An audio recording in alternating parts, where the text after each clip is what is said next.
बेटा line and plane मध्ये first पहिल्यांदा लाईन,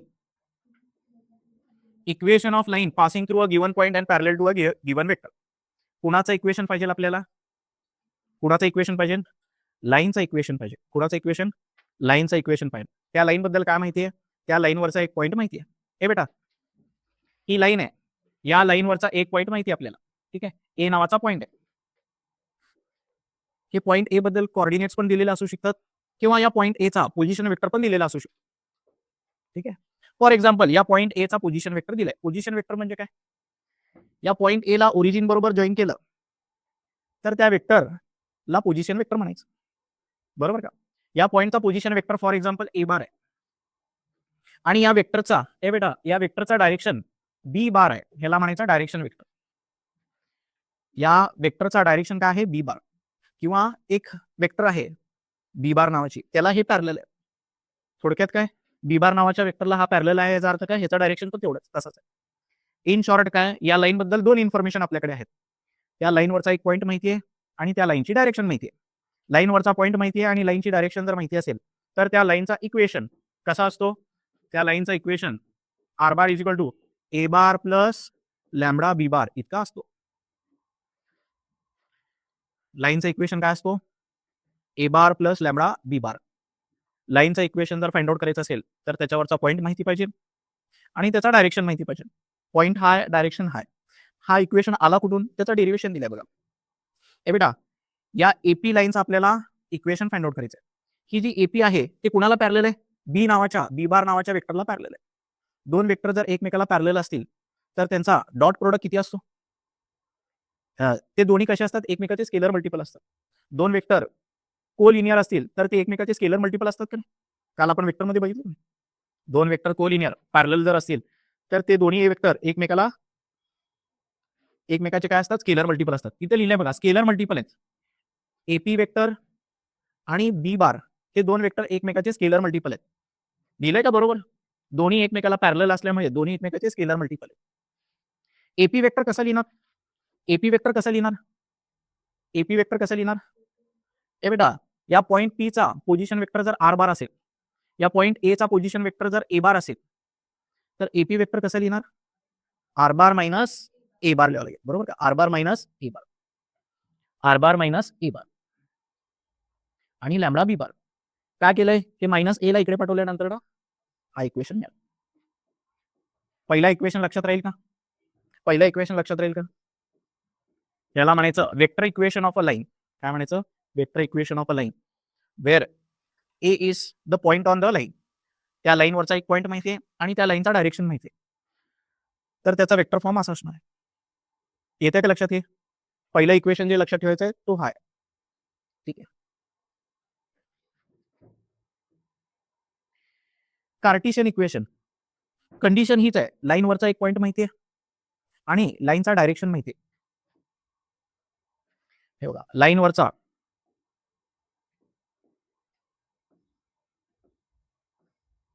या लाईनवरचा एक पॉईंट माहिती आहे. एक second.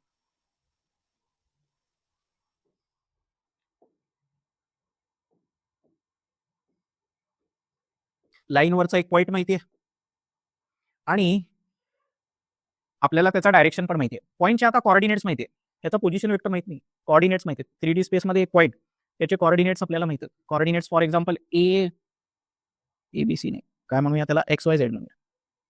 X1 X1 Y1 Z1. लाईनवरचा जो पॉईंट माहिती आहे त्याचे कॉर्डिनेट्स काय आहेत? X1 Y1 Z1. या लाईनचा डायरेक्शन माहिती आहे. कार्टेशियन फॉर्म मध्ये ह्याचा डायरेक्शन माहिती म्हणजे डायरेक्शन रेशोज माहिती आहेत. काय माहिती आहेत? Direction ratios. या लाईनचे direction ratios DRS direction ratios ते ABC ने दिलेले असतात. ABC. बरोबर. या लाईनचे डायरेक्शन रेशोज ABC हे पण माहिती आहे आपल्याला. लाईनवरचा एक पॉईंट माहिती आहे, लाईनचे डायरेक्शन रेशोज माहिती आहेत. या दोन गोष्टी माहिती असेल, हे बेटा या दोन गोष्टी जर माहिती असेल तर या लाईनचा इक्वेशन कार्टेशियन फॉर्म मध्ये कसं लिहायचा? X minus X1 upon A, Y minus Y1 upon B, Z minus Z1 upon C. बरोबर का? X minus X1. X1 काय आहे? पॉईंट ए चा X कॉर्डिनेट, पॉईंट ए चा Y कॉर्डिनेट, पॉईंट ए चा Z कॉर्डिनेट. हे x Y Z काय आहेत? नेहमी कुठल्याही लाईनचं इक्वेशन कॅल्क्युलेट करत असताना, तयार करत असताना त्याच्यावरती एक आर्बिटरी पॉईंट आपण पी घेतो. त्या पॉईंट पीचे जे कॉर्डिनेट्स असतात ते एक्स वाय झेड घ्यायचे. बरोबर. कार्टेशियन फॉर्म लक्षात राहील का? हे बेटा, लाईनवरचा एक पॉईंट माहितीये, लाईनचे डायरेक्शन रेशोज माहितीये, तर कार्टेशियन फॉर्म हा असणार. बरोबर. कार्टेशियन फॉर्म हा असणार. इथे आहे बघा कार्टेशियन. दुसरा इक्वेशन हा लक्षात ठेवायचा. आता याला वेगवेगळ्या फॉर्म मध्ये लिहू शकतो. हे बेटा, दोन फॉर्म खूप महत्वाचे आहेत बघा. दोन फॉर्म खूप खूप महत्वाचे आहेत. पहिला त्याच्यामध्ये आहे हा सिमेट्रिक फॉर्म. हा रेशो, हा रेशो, हा रेशो, हे तिन्ही रेशो इक्वल असणार आहेत. हे तिन्ही रेशो इक्वल असणार आहेत. All these three ratios are equal to some constant value. त्या कॉन्स्टंट व्हॅल्यूला नाव देतो लॅम्बडा. बरोबर का? हा रेशोची काहीतरी एक व्हॅल्यू असणार आहे. या रेशोची काहीतरी व्हॅल्यू असणार आहे. या रेशोची काहीतरी व्हॅल्यू असणार आहे. तिन्ही रेशो एकमेकाला इक्वल आहेत. त्यांची व्हॅल्यू लॅम्बडा इतकी आहे असं कन्सिडर करू. या फॉर्मला म्हणायचं सिमेट्रिक फॉर्म. काय म्हणायचं याला? याला म्हणायचं सिमेट्रिक फॉर्म. याच्यावरनं, या सिमेट्रिक फॉर्मवरनं जो एक फॉर्म येतो आपल्याला त्याला म्हणायचं पॅरामेट्रिक फॉर्म. हे खूप महत्वाचं आहे. हे खूप महत्वाचं आहे. पॅरामेट्रिक फॉर्म हे कसं तयार झालंय बघा. सिमेट्रिक फॉर्मवरनं या ए ला लॅम्बडा बरोबर मल्टिप्लाय केलं, हाच रेशो घेतो. X minus X one upon A is equal to lambda. ठीक आहे. या ए ला लॅम्बडा बरोबर मल्टिप्लाय केलं तर ए लॅम्बडा येईल. लेफ्ट साइडला काय येईल? X minus X one. हा एक्स वन तिकडे गेल्यावर काय होईल? एक्स वन प्लस ए लॅम्बडा. ठीक आहे. सिमिलरली वाय साठी सुद्धा तोच इक्वेशन आहे. बरोबर का? Y one plus lambda B, Z one plus lambda C. हे जे आहे याला म्हणायचं पॅरामेट्रिक फॉर्म. ह्याचा उपयोग काय आहे? दोन लाईन जे एकमेकाला परपेंडिक्युलर असतात त्याचा फुट ऑफ परपेंडिक्युलर आपण फाइंड आउट करत होतो बघा. क्वेश्चन सॉल्व्ह करताना तुम्हाला सांगतो. ठीक आहे. Foot of perpendicular find out करत असताना हा पॅरामेट्रिक फॉर्म युजफुल ठरणार आहे. त्या लाईनवरचा कुठलाही पॉईंट तुम्हाला जर शोधायचा असेल, त्या लाईनवरचा कुठलाही पॉईंट जर तुम्हाला शोधायचा असेल, त्याचे कॉर्डिनेट शोधायचे असतील तर पॅरामेट्रिक फॉर्म युजफुल ठरणार आहे. आतापर्यंत आपण काय काय बघितले? ए बेटा, काय काय बघितले आपण? वेक्टर फॉर्म आणि कार्टेशियन फॉर्म. वेक्टर फॉर्म काय होता? एका लाईनचा वेक्टर फॉर्म काय होता? R bar is equal to A bar plus lambda B bar. त्याचा कार्टेशियन फॉर्म काय होता? X minus X one upon A is equal to Y minus Y one upon B is equal to Z minus Z one upon C. हे तिन्ही ratio equal to lambda असतात. याला म्हणायचं symmetric form. आणि या रेशोला equal to lambda केलं तर x ची व्हॅल्यू अशी मिळते. ह्याला म्हणायचं पॅरामेट्रिक फॉर्म. त्याच्यानंतर ना पुढचा फॉर्म, पुढचा type, equation of line passing through. ए बेटा, equation of line passing through two points. आता त्या लाईन बद्दल काय माहिती आहे? मागच्या केसमध्ये लाईनवरचा एक पॉईंट माहिती होता आणि लाईनची डायरेक्शन माहिती होती. आता त्या लाईनवरचे दोन पॉईंट माहिती आहेत. काय माहिती आहे? दोन पॉईंट माहिती आहेत. या लाईनवरचे दोन पॉईंट माहिती आहेत. हे बघा, या लाईनवरचे दोन पॉईंट माहिती आहे. ए पॉईंट आहे आणि बी पॉईंट आहे. या लाईनचं इक्वेशन फाइंड आउट करायचं. कसा फाइंड आउट करायचा? मागचा जो वेक्टर इक्वेशन होता तसाच असणार आहे. हे बघा, R bar is equal to A bar plus lambda. हा पॉईंट आहे आणि इथं डायरेक्शन असतो. इथे पॉईंट असतो, इथे डायरेक्शन असतो. हा पॉईंट आहे. डायरेक्शन कसं भेटेल? दोन पॉईंट जर माहिती असेल तर डायरेक्शन कसं कॅल्क्युलेट करायचं? बी बार मायनस ए बार. दोन पॉईंट जर माहिती असेल तर याचा पोझिशन वेक्टर मायनस याचा पोझिशन वेक्टर केला तर हा वेक्टर मिळत होता का नाही? ए बी वेक्टर कसा भेटत होता? वेक्टर चॅप्टर मध्ये बघितलं का नाही? बी बार मायनस ए बार. बरोबर का? तर हा वेक्टर कसा मिळेल? ह्याचा डायरेक्शन वेक्टर म्हणजेच डायरेक्शन वेक्टर कसा भेटेल? बी बार मायनस ए बार. ह्याचाच कार्टेशियन फॉर्म कसा लिहायचा सांगतो तुम्हाला. ए बेटा, कार्टेशियन फॉर्म कसा लिहायचा? याचा Cartesian form X minus X one upon X two minus X one, Y minus Y one upon Z minus Z one upon Z two minus. ए बेटा, X two minus X one केल्यानंतर ना direction ratios मिळतो. हा, X two minus X one केल्यावर A मिळतो, Y two minus Y one केल्यावर B मिळतो, Z two minus Z one केल्यानंतर ना सी मिळतो. हे डायरेक्शन रेशोजच मिळतो तसे. तर मागचा इक्वेशन आणि हा इक्वेशन सेमच आहे. तिथं फक्त ए बी सी होतं. डायरेक्टली ही व्हॅल्यू कॅल्क्युलेट करून दिली होती तुम्हाला. डायरेक्शन रेशो इथं दोन पॉईंट दिलेले आहेत. डायरेक्शन देण्याऐवजी आता दोन पॉईंट दिले त्या लाईनवरचे. लक्षात राहतील का आता हे दोन इक्वेशन? हे बेटा, लाईनचे दोन इक्वेशन बघितलं बघा. लाईनवरचा एक पॉईंट माहिती असेल आणि लाईनचा डायरेक्शन माहिती असेल तर त्याचा वेक्टर इक्वेशन कसं होता? R bar is equal to A bar plus lambda B bar. दोन पॉईंट माहिती असेल तर R bar is equal to A bar plus lambda B bar minus A bar. Cartesian form कसा होता? X minus X one upon A Y minus Y one upon Z minus Z one upon C. आणि 2 point form मध्ये खाली काय x2 minus x1 y2 minus y1 z2 minus. ठीक आहे. एवढ्यावरती एक question विचारतात बघा, PYQs मध्ये तुम्हाला दाखवतो. हे बेटा पहिल्या एक्सरसाइज मध्ये क्वेश्चन कसे आहेत तुम्हाला सांगतो. एक एक क्वेश्चन डिस्कस करू. Verify that the point having position vector lies on the line. हे बेटा हा पॉईंट या लाईनवरती आहे का नाही चेक करायचं. कसं चेक केलं? कार्टेशियन फॉर्म काय होता? x minus x1 upon a, y minus y1 upon b, z minus z1 upon c. Cartesian form मध्ये इझिली करू शकतो बघा. हे बेटा लाईनवरचा एक पॉईंट तर आपल्याला माहिती आहे. कुठला पॉईंट माहिती आहे? या लाईनवरचा पॉईंट कुठला आहे? 6 4 5. x1 ची व्हॅल्यू काय? 6. y1 ची व्हॅल्यू काय? z1 ची व्हॅल्यू ती इथं टाकतो. हा x मायनस x1 ची व्हॅल्यू काय सांगा बघू? 6. थांबा तुम्हाला एक कार्टेशियन फॉर्म मध्ये करून दाखवतो. y मायनस y1 ची व्हॅल्यू काय? -4 तर इथे +4 होईल. z मायनस z1 हे बेटा z1 अपॉन c. ठीक आहे. हे बेटा A B C direction ratio इकडेच बघा. हे 2 7 3 काय आहेत? एबीसीचेच व्हॅल्यूज असतात बरोबर का. x मायनस 6 अपॉन ए ची व्हॅल्यू काय? 2. y प्लस 4 अपॉन बी ची व्हॅल्यू काय? 7. एक सेकंड. 7 आणि z मायनस 5 अपॉन किती? 3. ठीक आहे. आता हा पॉइंट त्या लाईनवरती लाय करतो का चेक करायचं. पॉईंटचे कोऑर्डिनेट्स काय? एक्स कोऑर्डिनेट काय? 4 आहे बघा. एक्स कोऑर्डिनेट काय? 4. इथे टाकतो, एक्सच्या ठिकाणी टाकतो. 4 मायनस 6 अपॉन 2 हे किती येते? -2 अपॉन 2 म्हणजे y ची व्हॅल्यू इथे टाकतो. y ची व्हॅल्यू काय बेटा? -11 प्लस 4 अपॉन 7. हे बेटा -11 प्लस 4 किती येतो? -7 अपॉन 7. बरोबर. तिसरं पण चेक करतो. z ची व्हॅल्यू काय? 2 मायनस 5 अपॉन 3 हे किती येते बेटा? म्हणजे किती येते? बरोबर का. हे तिन्ही सेम आले बघा. म्हणजे तो पॉईंट काय करतो? लाईनवरती लाय करतो. हे कार्टेशियन फॉर्म वेक्टर फॉर्म जे आहे ते फॉलो करू नका, असं लक्षात ठेवा. हे बेटा कार्टेशियन फॉर्म इझी आहे बघा.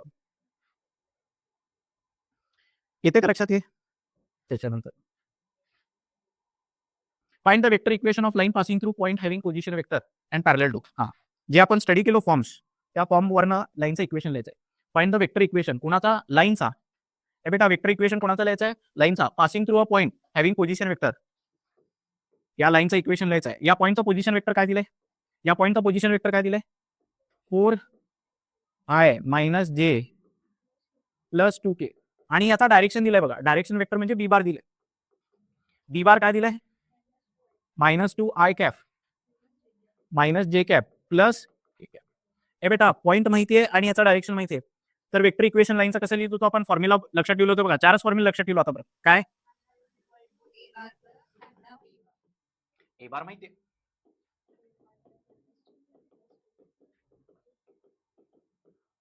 Plus lambda times B bar काय? असं ठेवलं तरी चालेल, सिम्प्लिफाय केलं तरी चालेल. तसंच केलं काही नाही. आलं ना? ठीक आहे. दुसरा बघा. Find the vector equation of line passing through a point having position vector and perpendicular to 2 vectors. हा क्वेश्चन बघा कसा आहे. ए बेटा त्याच्यासाठी थोडं वेक्टर यावं लागतं. एका लाईनचा तुम्हाला काय करायचंय? ए बेटा या लाईनचं इक्वेशन फाइंड आउट करायचं. या लाईनचा इक्वेशन फाइंड आउट करायचं. या लाईन बद्दल काय दिलेलं आहे तुम्हाला? Find the vector equation of line passing through a point having position vector. एक पॉईंट आहे या लाईनवरचा. त्या पॉईंटचा पोझिशन वेक्टर काय? या लाईनवरचा पॉईंट माहिती आहे. त्याचा position vector 2i cap plus J cap minus 3k cap. हे माहिती आहे. अजून काय माहिती आहे या लाईन बद्दल? And perpendicular to 2 vectors. या 2 वेक्टरला परपेंडिक्युलर आहे. ही जी लाईन आहे ते 2 वेक्टरला परपेंडिक्युलर. कुठल्या 2 वेक्टरला? ही एक वेक्टर आहे आणि ही एक वेक्टर आहे. बरोबर का. या बी बारला आणि सी बारला परपेंडिक्युलर. बरोबर का. या दोघांचा क्रॉस केल्यानंतर ना दोघांना म्युच्युअली परपेंडिक्युलर डायरेक्शन मध्ये वेक्टर मिळते का? या लाईनचा इक्वेशन लिहिण्यासाठी 2 गोष्टी गरजेच्या आहेत. त्याच्यावरचा पॉईंट माहिती पाहिजे, त्याचा डायरेक्शन माहिती पाहिजे. पॉईंट तर माहिती आहे, डायरेक्शन पाहिजे. डायरेक्शन कुठून भेटेल? या दोघांचा क्रॉस केला तर याला परपेंडिक्युलर डायरेक्शन मध्ये एक वेक्टर मिळते. बरोबर का. या दोघांचा जर क्रॉस केला, बी बार क्रॉस सी बार केला तर परपेंडिक्युलर डायरेक्शन मध्ये एक वेक्टर मिळते. 2 वेक्टरचा क्रॉस प्रोडक्ट केल्यानंतर आणखी एक वेक्टरच मिळते. ही वेक्टर कुठे असते? त्या दोन्ही वेक्टरच्या परपेंडिक्युलर डायरेक्शन मध्ये असते. बरोबर का. तर याचा डायरेक्शन कसा भेटणार आहे? या दोघांचा क्रॉस केल्यानंतर. बरोबर का. या दोघांचा क्रॉस केला तर याचा डायरेक्शन भेटणार आहे. येते का लक्षात? बरोबर का? अगोदरच्या क्वेश्चन मध्ये डायरेक्शन दिला होता, इथं डायरेक्शन दिलेलं नाही. ही जी लाईन ज्याचं इक्वेशन फाइंड आउट करायचं त्याला परपेंडिक्युलर असलेले दोन वेक्टर्स दिलेले. जर क्रॉस केल्यानंतर ना डायरेक्शन मिळाला बघा, फॉर्म्युला तोच आहे, R bar is equal to A bar plus lambda B bar. कुठे लिहिलं बघा, ए बार हे आहे आणि हे डायरेक्शन आहे, इथे आहे बघा formula, R bar is equal to A bar plus lambda B bar. हे डायरेक्शन कुठून भेटलं? बी बार क्रॉस सी बार केल्यानंतर, दोन वेक्टरचा क्रॉस केल्यानंतर. येतं का लक्षात? ठीक आहे, आलं का बेटा लक्षात? पुढचा क्वेश्चन बघा, find the vector equation of line passing through. हा पॉइंट आहे parallel to the lines joining. काय म्हणलं आता? वेक्टर इक्वेशन फाइंड आउट करायचं आहे. त्या लाईनचा, हे बेटा लाईनवरचा एक पॉईंट माहिती आहे, त्या पॉईंटचा पोझिशन वेक्टर काय? 2i cap plus J cap minus K cap. आणि काय माहिती आहे अजून? Parallel to the lines joining points. ह्याचा डायरेक्शन आता दिलेला नाही आहे. ह्याच्या डायरेक्शनसाठी काय दिलंय? ज्या लाईनचा इक्वेशन आपल्याला फाइंड आउट करायचं आहे ती लाईन आणखी एका लाईनला पॅरलल आहे, त्या लाईनवरचे दोन पॉईंट दिलेत. येते का लक्षात? प्रश्न वाचल्यावर लक्षात येते का? Find the vector equation of line passing through this point and parallel to a line joining points. ह्या दोन पॉइंट्स, हे दोन पॉइंट्स दिलेले आहेत बघा. काय दिलेलं आहे? Minus i cap plus J cap 4 K cap. हे दुसरा पॉइंट काय दिलाय?